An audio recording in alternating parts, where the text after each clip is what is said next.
சூப்பரா இருக்குவா, சான்ஸ் இல்ல. இந்த இடத்துல ஒரு போட்டோ எடுத்தா எப்படி இருக்கும்? செம்ம. லைட் போடுங்க, ஹெட்லைட். போடுங்க.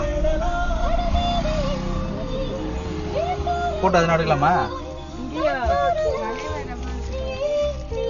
இல்ல என்ன செய்வோம்? இல்ல போயிருங்க, இங்க இது இந்த வாசல்ல.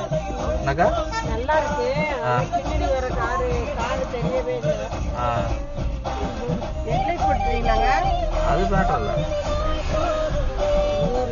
ஹெட்லைட் போட்டாதான் தெரியுது. பாருங்க, ஹெட்லைட்டே ஒரு லைட் போட்டாதான் தெரியுது.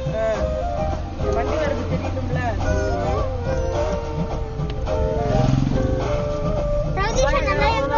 சூப்பரா இது பாருங்க, நல்லா திறந்து வந்து பரவாயில்ல, வண்டி உள்ள இது வேணாலும் பரவாயில்ல, திறந்து பாத்துங்க. யாருக்கு வேணுமோ திறந்து போங்க.